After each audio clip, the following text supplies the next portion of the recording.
Well, good morning. Not sure what that was all about last night, but touch wood, I have woken up feeling alright, so the day is on. When I did the piece to camera, actually that was the last dumper truck run of the night from what we could tell, so that was quite good. They started up just after 7 this morning, as did the works on the children's play area, but we were up at 7 anyway with the dogs, and I think most of the people on this campsite were already up anyway, so hopefully it didn't really bother anyone too much. Weirdly enough, on this campsite there's basically one other motorhome, one camper van and 2 caravans, and in the other motorhome 2 chihuahuas, little long-haired fluffy things that looked very sweet and looked like they were slightly better controlled than ours. First stop today is Cullen. Is that the viaduct? Well, no, I don't think so. I think that's quite a smooth part.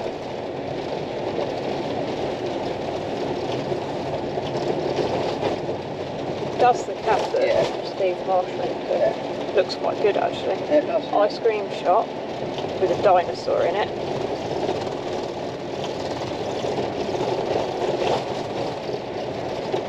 Oh, there's the... yeah, so it is kind of part of it. Yeah. But not. Also not. Hi, dinosaur. Hello.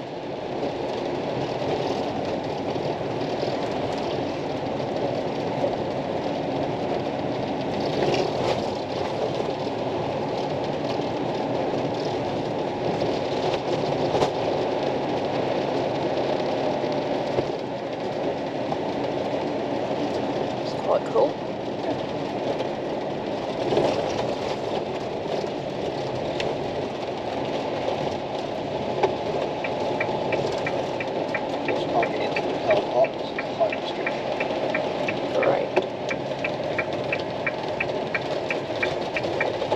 Might be able to get somewhere, like where that slurry lorry is.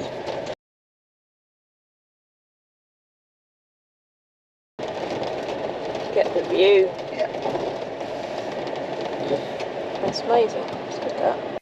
The first part of this car park near the Cullen Links Golf Club doesn't have a height restriction, so it was perfect for us to park the motorhome, and also a really good spot from which to explore the beach and also the pretty fishing village. But first, the beach.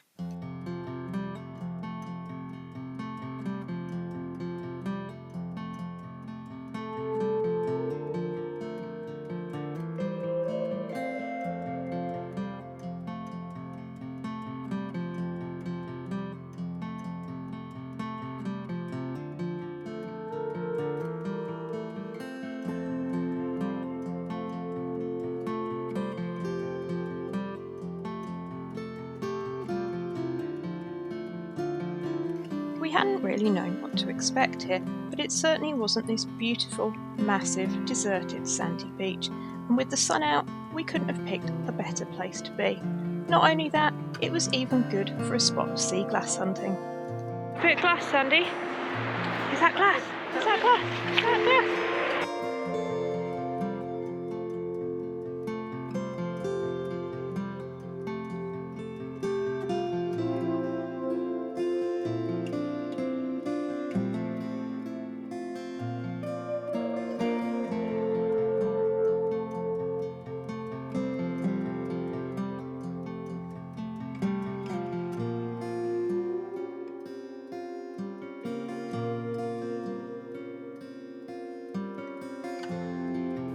After a good walk along the beach, it was time to go and have a look at that viaduct, which is pretty impressive.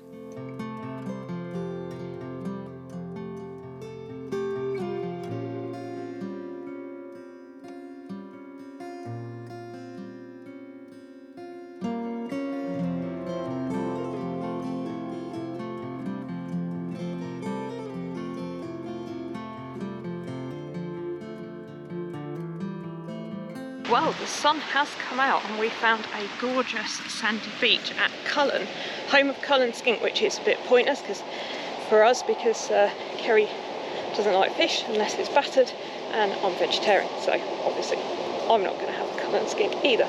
But what a gorgeous place. The beach is lovely. We've walked quite a long way that way on the sand, I am just going to walk a little bit round to the harbour area. Kerry's going to drive there because Archie's leg is getting a bit stiff, so we don't want to walk him too far. But yeah, so far so good. Would definitely come back here.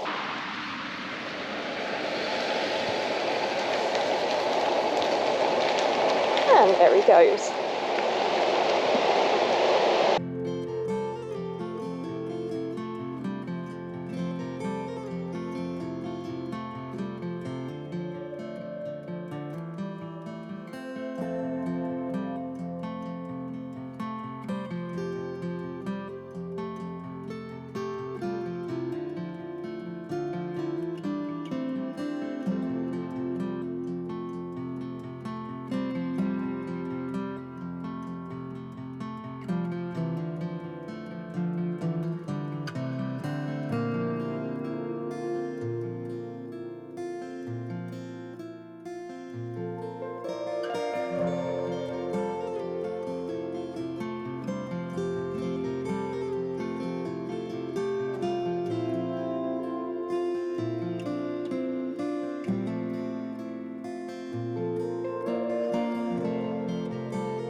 Next on the agenda was Portknockie, another pretty village just a few miles along the coast. First stop was on the east side of town, where you can see the famous Bow Fiddle Rock. You get a good view from road level, but if you've got the time, it's worth heading down into the cove itself to see it from sea level.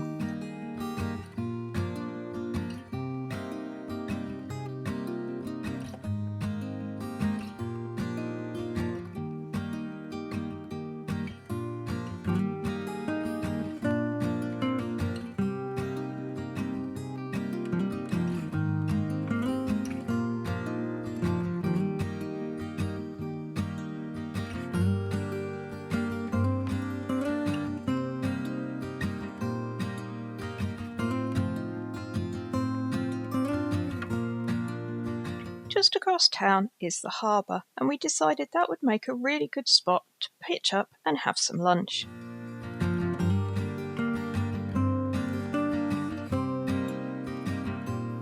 It was certainly a scenic spot to enjoy a leisurely lunch before we headed further west and towards the town of Lossiemouth. It looks quite good here. Yeah. Ice cream shop. Probably a chihuahua somewhere. Yeah, probably this trolley around here.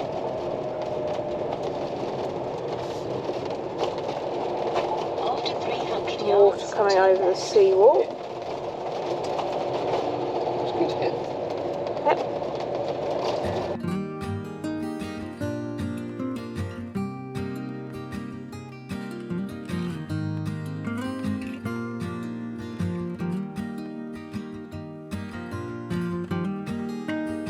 That's the steamboat inn.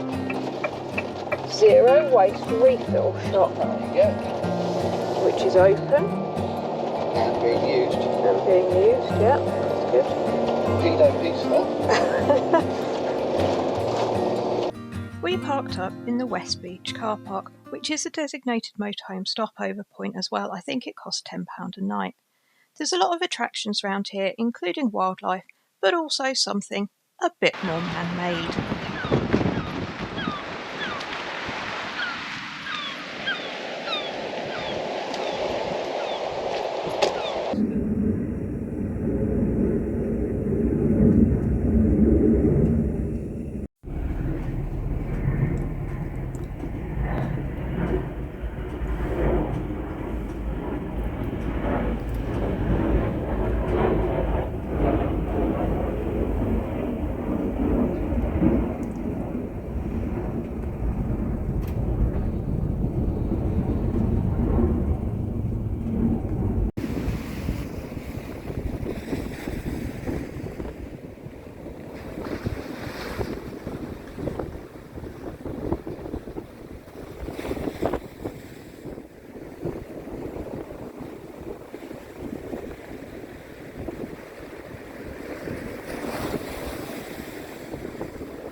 Tearing ourselves from the military aircraft, we headed to Findhorn, which would be our base for the night.